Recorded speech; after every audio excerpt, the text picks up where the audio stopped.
This video is an excerpt from my upcoming course on building rapport, going beyond small talk with advanced communication skills.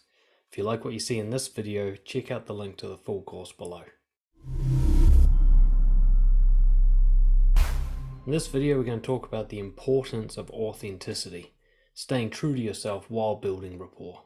It's a myth that you need to be fake in any way when it comes to building rapport with people. In fact, it simply doesn't make sense. How on earth is being fake going to build a real connection with someone? At the very least, when you're not showing who you really are, and you're not demonstrating honesty when you speak, you're delaying how long it's going to take for them to get to know you.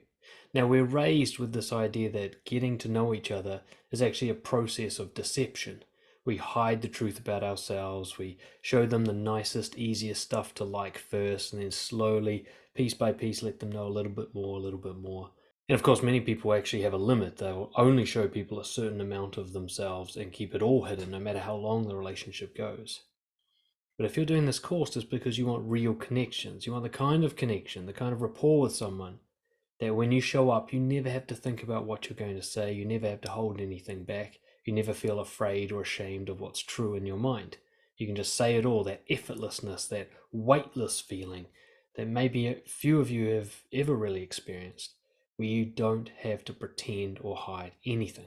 The reason we have this myth about how you have to get to know each other using deception is because we're led to believe that if someone reacts negatively to anything we share about ourselves, that that's a bad thing, and that the connection is hurt by that, and the relationship is doomed. That's simply not true. People with great connections do have negative moments all the time. We don't always agree, we don't always feel comfortable with each other, we don't always like what the other person's doing. That isn't necessarily a deal breaker. What is a deal breaker is pretending so that they never feel anything negative, in which case they don't really have a connection or a relationship with you. They have a connection or relationship with the thing you're pretending to be, which means you're still alone. Now, when I use that buzzword authenticity, it doesn't mean you blurt out every single thought and feeling that comes into your mind. As we've talked about in other videos in this course, oversharing kills connections just as badly as undersharing does. Right? There always needs to be a balanced investment, and this is how you manage authenticity without oversharing. You make sure that you're never sharing much more than they are, that they always have to match you before you take it to a deeper level. I think the simplest way to think of authenticity is that whoever you're interacting with, whether they're a complete stranger or your partner or someone in between, you treat them like a respected and trusted friend. You don't act any differently with anyone. One way to think of it is a kind of shamelessness. It's speaking as if everyone is safe to share with, as if everyone is non-judgmental, as if everyone will love you for the way you are. Of course, that's not the reaction you're always going to get, but authenticity is speaking as if that's the case. And it's actually the most effective way to figure out who really is safe and who isn't. See, when you're being fake and hiding all the time and other people are doing it too, you don't know who your friends or your enemies really are. Almost all of you will have had the experience of being betrayed by someone who you thought really loved you, and missing an opportunity with someone who you thought hated you and it turns out they liked you. So when you're really honest and authentic with people, you quickly figure out who's who, and it saves you a lot of pain and heartache in the long run. But it will cause some confrontations and rejections in the short term. So of course, not everyone is going to treat the information you share with respect or with confidentiality. There are some people who will use your information against you. There are others who will judge you or mock you or reject you based on you sharing about yourself. But if you carefully manage the reciprocation principle, if you are very careful to make sure you never overshare, that you only match them and lead it just a little bit further, but never allow them to be the undersharer while you just pour out information, then there's not too much harm they can do to you. They might take a little something that you've done and use it against you or insult you or whatever, but that's it. It'll just be one thing that you gave them, like a little test. It's kind of like giving someone a bite of your meal, and if they're like, "Ugh, I don't like it," you still got the rest of your meal. You don't just give the whole plate over and go, "Oh God, I hope they like it." So we're not talking about hiding anything. We're just talking about reciprocation. Like, I will show you everything, but it's going to be one bite at a time while you show me everything one bite at a time. And every time I show you a bit more and that goes well, I'll go even deeper. So I'm keen to get to my greatest depth, to show you my deepest, darkest secret, that secret inner world. I can't wait to show you that, but we have to get there together. You have to show me yours too. I think the best way to think of it is like levels. You're always honest, but there's a difference between a level 1 honesty and a level 10 honesty. So level 1 honesty might just be somebody asks how your day's going and you're like, I'm a bit tired. Where level 10 honesty is like, my father never hugged me and I carry that trauma with me every day. It makes me resistant to people. Now, I'm not going to go from a 1 to a 10. That's oversharing. I'm not going to go to a 10 with somebody who hasn't even given me a 2. That's oversharing. What I'll do is I'll start with a 1. How you respond will decide where I go next. Now, if you respond really deep, I might jump ahead to an 8 because you're already there. You led the way. That was nice of you. But if you don't, I'll just go from a 1 to a 2 and a 2 to a 3. And I'll stop when you do. So if I share a 3 and then you push back and you reject me, you mock me, you won't share, you won't open up, then 3 is where we end. In fact, 3 is where our relationship ends for now. And I will move on to somebody else who wants to go to a 4 or a 5. Instead of being deceptive, go silent. So either be honest or don't say anything. And this again lines with managing the reciprocation principle. So if I've shared to a 3 and you haven't shared back, I don't speak anymore because it's still your turn, mate. You're still at a 2. I'm waiting for you to catch up. But let's say I'm in a situation where the only thing I can think of to say that's honest is too scary for me to say right now, or I don't think I can manage the consequences. I think I might lose my job and I'm not brave enough to lose my job over this thing yet. Whatever, I don't have that kind of shamelessness where I'm ready to let the world burn with my honesty, which I hope you do get to one day. But let's say you're not courageous enough yet, and most people aren't. At least don't lie or pretend. Let's say your boss makes a joke that you don't think is funny, but you don't want to tell him you're not funny because you're just not ready for that level of honesty. Well, at least don't laugh, don't smile, don't say anything. At least don't give the impression you found it funny. Don't lie. So if you can't be honest, stay silent. And at the very least, all you're doing is delaying the connection. You're not ruining it with dishonesty.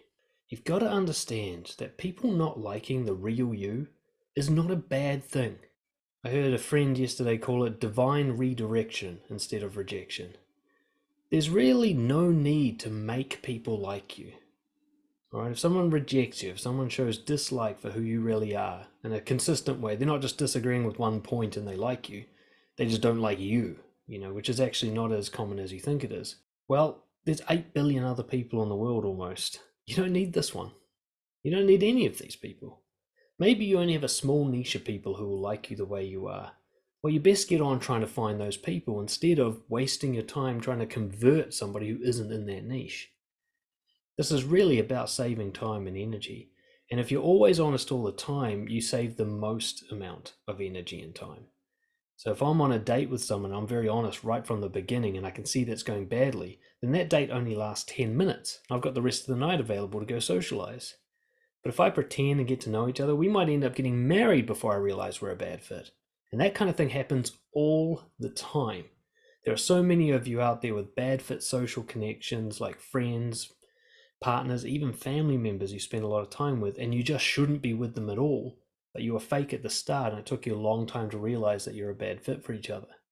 So start over again. Be really upfront with people right from the beginning. And if they don't match you, if it doesn't feel exciting to talk to them because they're sharing as much as you are, if it doesn't feel like you really are bonding on shared misery and so on, then move on quickly. Just go, okay, this person's not matching me. Who's next? Rather than like, oh, they don't like me. Well, they're not a good fit for you. There's no benefit in having them in your life. You won't enjoy it either. You're missing out on nothing. I think the simplest way to do this is to stand up for what you believe in, no matter what it feels like the risk is. Okay, you might build up from safe environments like with friends you don't really care about through to more high stakes environments like your career that you do care about. But always look for the opportunity to be disagreeable, to stand up for what you think is right when it seems like other people don't believe that. Now, sometimes they will change their mind, sometimes there will be a blowout, sometimes you'll disagree peacefully. But what disagreement does is it very quickly separates real friends from fake friends, good fit partners from disasters, because you'll see quickly where we're just not going to vibe. Now, this doesn't mean that just because someone disagrees with you or has different values to you that you can't have a good connection. What it does mean is we need to see how well they handle that disagreement. Do they still respect you? Do they still try to understand your point of view? Do you agree on most other stuff? Because if that's the case, then you can have a long-term relationship that's perfectly healthy with someone without ever agreeing on this point. But if you don't stand up for what you believe in, if you're a nice guy or a people pleaser, and you always bend over and kind of show no real allegiance to any particular belief system or ideas, then no one can ever really get to know you, so you can only have fake connections. You have to get over the idea that breaking the rapport is a bad thing. Not only is it good, it's necessary.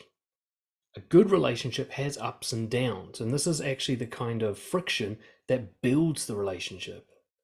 You might have been cruising along nicely, then you have a bit of a confrontation, you work together on the confrontation to come out of it, and you end up at a higher level of connection. And this is my experience of most really good fit relationships and friendships. If you watch them over time, the graph kind of goes up like that. So they're having these ups and downs, but the downs always lead to a higher up. Now, I'm not saying they're always in conflict, because that's usually a pretty red flag. But if there's occasionally little clashes, but the people respectfully and lovingly work through those clashes to try and maintain the relationship without compromising what they believe in, they usually end up on this higher plane of understanding, this tolerance. You can let people change your beliefs while you change theirs. I mean, there's nothing more connecting than to change each other, to allow yourself to be influenced. The idea that you can't be influenced by people is ridiculous. You're always influenced by people. And your best connections will change you as a person, and you can allow that to happen. It's a good thing. Let people make you into a better person and make them into better people. Never sacrifice your values, your stronger ethics and principles, just to keep things nice and smooth. I don't care how well this dinner party's going. If the conversation goes against what you believe in, it's time to throw a bucket of ice water on that conversation. Ruin it if you have to. Make an awkward silence. In the long run, it's better for you. Because out of that awkward silence will either come deep and meaningful connections, or you'll come to realize this isn't the group I should be having dinner with. And in the long run, both of those consequences are good. It's better that you figure out that these aren't your friends, or you throw the ice water on the conversation and it leads to a greater friendship. Both of those are great outcomes. Playing nice so that nobody gets upset, and keeping a group of friends that is a superficial connection or a bad fit connection, how is that worth doing? Why would you think that's a good idea? It doesn't even cure loneliness. It does nothing for you. The fundamental deep truth about rapport with other people is that it's really about your relationship with yourself. And that's just a big cliche. But practically speaking, what this means is you always prioritize your integrity, what you believe in, your truth. That is an act of love to yourself and an act of respect. You imagine if you do it to somebody else. You have a child, for example, and you always respect what they say, and you always encourage them to speak the truth. Think how loved that child would feel by you. Or do that to yourself. Prioritize being truthful over feeling comfortable, over having people like you, over being part of the group and fitting in. In the long run, that love you have for yourself will shine through, and other people will find it so much easier to love you back. Because we can't love someone who doesn't love themselves. We can't build rapport with someone who's disconnected from themselves, because they've put up a front. We're always dealing with that impression that they've created, that middleman, that invisible person who doesn't exist, the mask. If you're just like, here I am, this is me, faults and flaws and strengths and weaknesses and everything. You either like this or you don't. It's up to you. That's actually a really likable person. As I've said many times throughout this course, this is about quality, not quantity. So yeah, you might not have lots and lots of friends, and you might not have lots of people loving you, but you'll have a few, and you won't have to do anything to make them love you, because you're perfect just the way you are. You don't need to even improve. You can have bad habits. You can be annoying. You can be silly. You can be messy. You can have stupid ideas, and they love all of it. That's just effortless, deep connection. Of course, you have to love them the same way. Thank you for watching. If you want more professional advice on how to build deep connections through being authentic, get in touch, dan@brojo.org. I'll walk you through the practicalities of it all, make it simple for you. Cheers.